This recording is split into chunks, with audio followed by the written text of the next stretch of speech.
Saudari terkasih, 5 hari yang lalu kita merayakan Hari Raya Kemerdekaan tanah air kita tercinta Republik Indonesia.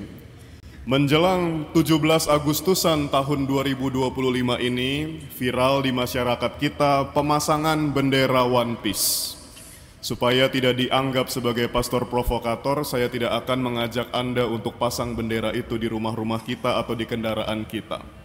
Tapi saya ingin memaparkan suatu penelitian ilmiah dari para kurator film.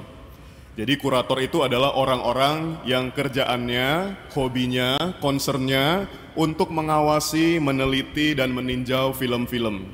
Ada kurator seni, ada kurator sinematografi yang tugasnya atau kerjaannya adalah mencermati atau mempelajari tentang film-film. Mereka membuat suatu survei tentang film One Piece ini. Mengapa film ini memang viral, saudara-saudari? Bukan hanya di Indonesia saja, sampai benderanya dipasang di mana-mana. Bendera itu adalah Jolly Rogers namanya, bendera tengkorak bajak laut yang melambangkan kebebasan, begitu ya, melambangkan juga suatu persahabatan, kekompakan dan lain sebagainya. Macam-macam interpretasi. Tapi sekali lagi film ini menjadi viral. Kenapa? Viralnya ini juga bukan cuma di Indonesia. Ketika saya studi di Roma, itu ada komik One Piece bahasa Italia. Saya bawa beberapa ke Indonesia ya, sebagai kenang-kenangan. Jadi di berbagai belahan dunia viral. Menurut para kurator film ini, pertama-tama karena film ini beda daripada film-film umumnya. Dia menampilkan tokoh utama, sosok protagonis bernama Luffy, seorang bocah kecil dari desa kecil, kurus kerempeng, dan keluarganya juga tidak baik-baik saja. Luffy itu tidak jelas siapa ibunya, ya, siapa ayahnya tidak jelas. Kekuatannya juga tidak ada, seorang anak kecil dari sebuah desa kecil. Inilah alasan kenapa dia bisa justru menjadi terkenal, karena orang senang melihat progresnya. Dari hari ke hari, dari episode ke episode, si Luffy ini menjadi semakin kuat, menjadi semakin hebat. Dan ternyata ini juga alur atau pola yang digunakan dalam film-film animasi terkenal Jepang lainnya. Misalnya Bapak Ibu walaupun sudah tua pasti tahu film Doraemon. Doraemon terkenal karena menampilkan sosok tokoh utama bernama Nobita. Seorang anak SD yang selalu cengeng, selalu menangis minta bantuan Doraemon karena dia lemah, bodoh, tak berdaya. Maka Doraemon yang baik itu selalu menolongnya. Tenang saja Nobita, aku akan menolong kamu. Karena Nobita selalu nangis. Doraemon, tolongin dong. Tidak pernah ada hari tanpa dia menangis dan minta bantuan. Tapi justru karena kelemahan dan kebodohannya inilah Nobita menjadikan film Doraemon terkenal. Sama halnya juga dengan film Naruto, saudara-saudari.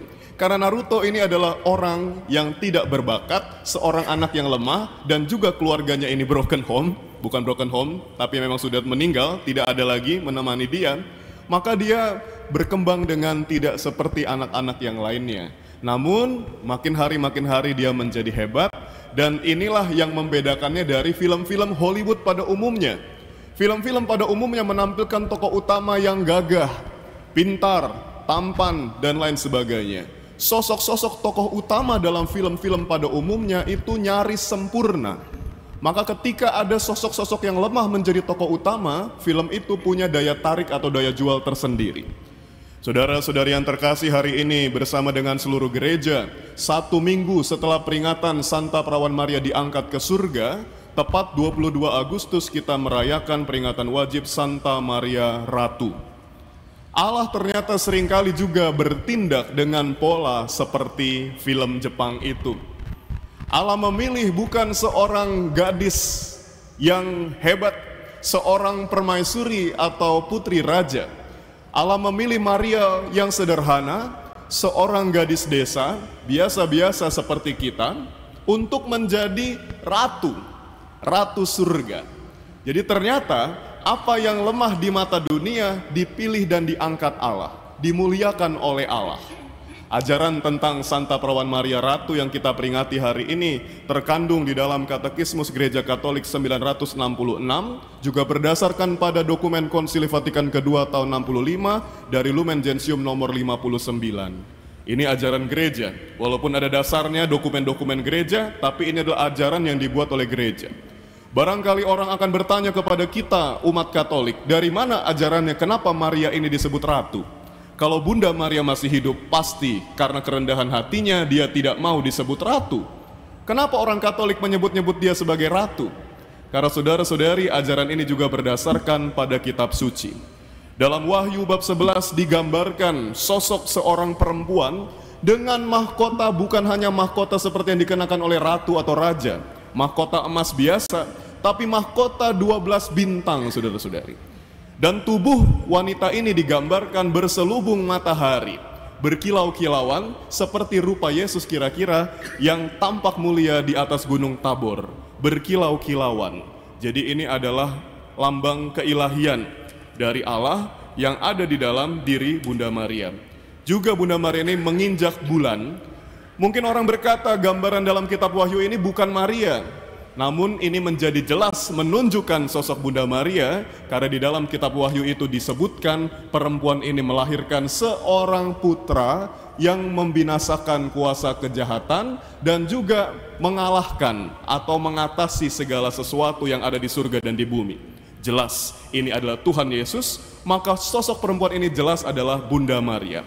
Kenapa gereja Katolik hari ini merayakan Bunda Maria sebagai ratu? Karena putranya adalah Raja semesta alam. Kita merayakan peringatan ini setelah 34 hari Minggu biasa. Lalu kita merayakan Hari Raya Kristus Raja semesta alam. Kenapa Maria Ratu? Logika sederhananya adalah karena putranya adalah Tuhan, adalah Raja atas alam semesta. Saudara-saudari, maka pesan bagi kita adalah mari kita hidup dengan sederhana. Allah melihat kesederhanaan kita. Allah tidak melihat orang-orang hebat untuk dijadikan alat atau instrumen keselamatannya. Sejarah keselamatan mencatat bahwa sosok perempuan biasa digunakan oleh Allah. Bagaimana cara menjadi sederhana? Santa Faustina mengajarkan kepada kita untuk selalu tidak berpusat pada diri kita sendiri dan juga taat kepada otoritas.